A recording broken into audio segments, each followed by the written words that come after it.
In this series, we're going to look at funerary sculpture. The Romans celebrated death with sculpture and presented themselves to the world forevermore on their funerary monuments.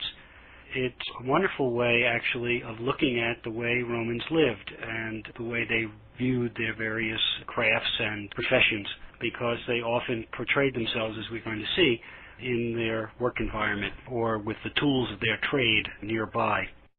The first thing you should know is that the Romans put their tombs in very public places. There are cemeteries in Roman cities or outside of Roman cities, but the major families built tombs along the roads that led out of whatever city they were in, and Rome, of course, was the capital. In this case, we're looking at the tomb of Cecilia Metellus from a very important Republican family. It is mid-1st century BCE, and it sits right by the Via Appia that led out of Rome and was one of the major thoroughfares out of the city. And everybody who passed would have seen this and would have seen whatever sculptures were on its surface and could visit it. And the family would maintain it very meticulously in order to make sure that it presented the kind of image to the world of the family's position, status, wealth, and so on that they really wanted to portray. This is the sort of sculpted relief that you would see on a tomb. This one comes from a monument for a magistrate from the end of the 1st century, beginning of the 2nd century CE. Magistrates had power and obligations. They were expected not only to do governmental work, but also, because of their wealth and stature, to support public events, religious rituals, temples, and games. Here the magistrate is the large figure and appears to be celebrating his support of the chariot races. He probably would have put on the chariot races, subsidized them in a sense, by paying the charioteers and so on. The chariot races in Rome were run at the Circus Maximus, a track which has now been rebuilt, one might say, into the Piazza Navona. If you're in Rome and you go into the center of the city to the Piazza Navona, you are standing on the Circus Maximus, the place where the chariot races supported by this gentleman would have been run. He appears also to have served in the military or to have been responsible perhaps for supplying the military. Perhaps that was one of his jobs as magistrate. And to have built a stele, which is in the back in the center, that may have celebrated some victory that he had some part in. He may have owned an estate, which might be symbolized by the man who's standing back there with a palm frond in his hand. And there's also a portrait statue on a column back there by the stele. And it raises the question whether this man received a public statue for service to the state, or perhaps he was celebrating his connection with someone who had. It's an interesting feature of this monument. Most people and families were of more modest means, but if they had any kind of wealth at all, they were able to put up these kinds of monuments, and you see many of them in Rome.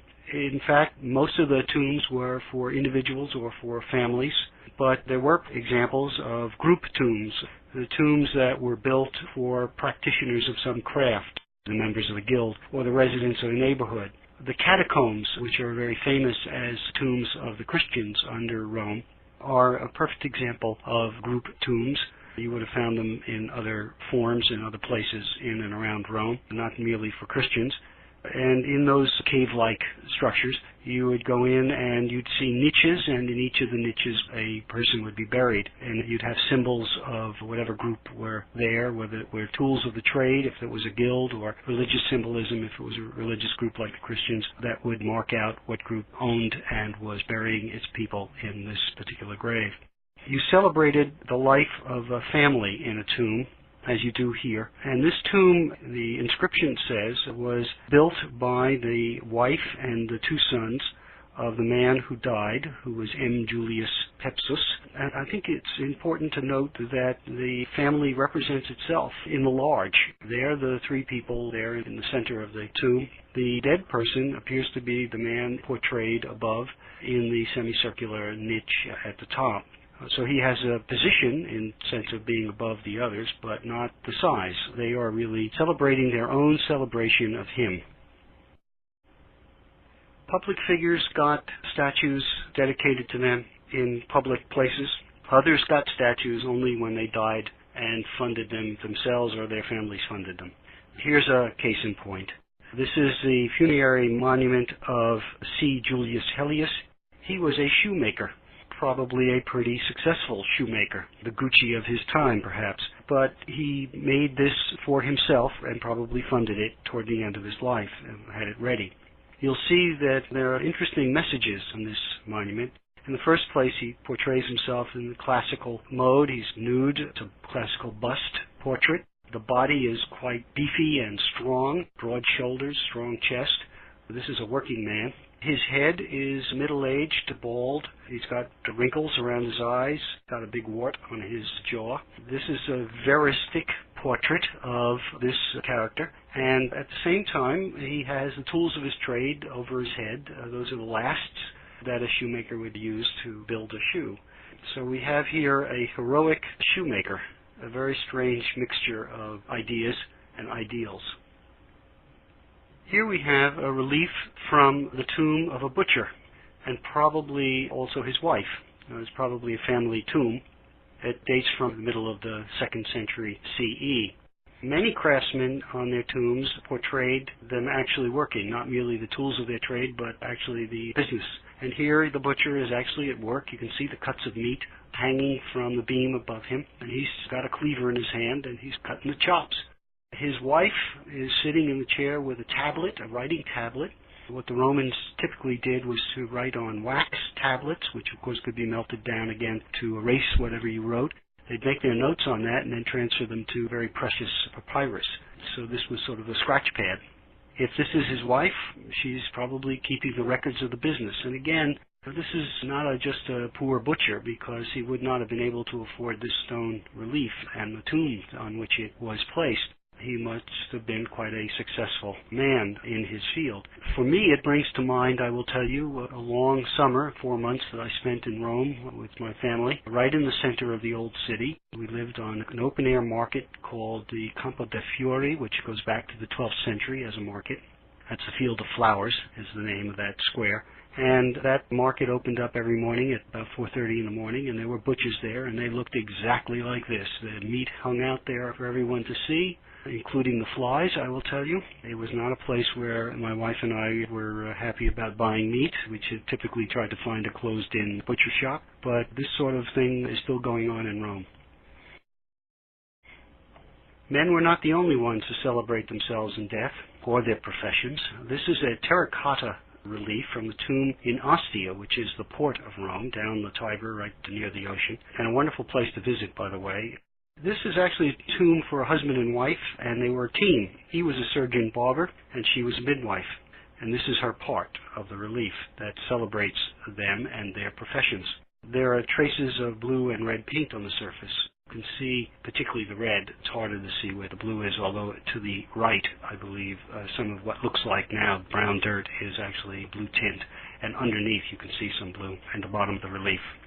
Here the midwife is assisting a woman who's sitting in a birthing chair, and the woman is supported under the arms from behind by the midwife's helper. The contemporary physicians of this period recommended that midwives have soft hands and also a quiet nature. Quiet in the sense not of being steady and calm physically, but quiet in the sense of not talking a lot, because they possessed intimate knowledge of the women whom they served. This is a marvelous piece of work. It is a relief from a tomb that Quintus Haterius Tychicus built for his wife and daughter from the late 1st century CE. Haterius was a successful builder, a contractor, and he used the skills that he had, his equipment, to build a substantial tomb for his wife and daughter. He depicted the source of his wealth and the skill of his building techniques in the relief that shows a crane being used to build the tomb. The tomb is depicted in the form of a temple. The deceased are portrayed in niches, and below them are figures performing burial rituals. Altogether, this is an elaborate and very carefully wrought piece of work that shows something about building larger buildings in Rome. Here we have another relief that comes from a tomb that may have been for some kind of a real estate baron. It is a scene of rent paying. And all those folks are up there paying the rent, and the guy who's sitting at the table, who I presume is the man who was buried in the tomb, has got a big pile of coins in front of him. And it's interesting, I think, that this profession, which is not always, being a landlord is not always regarded as a high calling, nonetheless is celebrating his success and his wealth by showing what he does for a living. He collects rents. What did they collect rents from? Here is a plan. It comes from a book by Yves Dambra called simply Roman Art. And it shows a tenement, a block, apartment block in effect. And you'll see a model of one and a ruin of one, or more than one, in the next two slides. Craftsmen who we've been looking at lived in tenements like this, several stories high, shops on the ground floor. The people who ran the shops lived upstairs. And I'm telling you that if you wander around Rome today, you will see hundreds of buildings that are very much like these. The practice of living above the shop and of gathering the shops not into individual buildings but rather into these large blocks has continued right up to modern times. And a lot of these buildings in Rome date maybe from the 18th or 17th century, even the 16th century. They've preserved this form, and now because of their historical preservation rules, they are preserved even as they are modernized. So they still look about the same, even as they get modern plumbing, electricity, and the like. Here's a model of an apartment block, very similar to the one we've just been looking at. You can see that it has 5 stories. The ground floor where the shops are, and then a floor above, which may have been workrooms and storerooms, and then living quarters in the top 3 floors. Next door, in this particular model, is a building which would have been a kind of market. It's a basilica, as it would be called, an open walled building supported by columns and brickwork and arches, which are going to become very important in the history of architecture. And the Romans made magnificent arches and built very strong buildings and structures as a result. And in that basilica would have been done public business of various kinds, both selling and buying and other kinds of public affairs. Finally, you're looking at the remains of some apartment blocks in Ostia. These have been excavated. You can see that they're built of brick. You can see how the ground floor looked. You can see how they're on a street, and the street is paved with flat stones that would have made it easy to traverse and bring carts down no matter what the weather was like. And you can also see the remnants of a sidewalk that seems to have run along the street and kept pedestrians out of the mud and out of the horse manure and other stuff that was in the street, and also gave the shops a kind of frontage.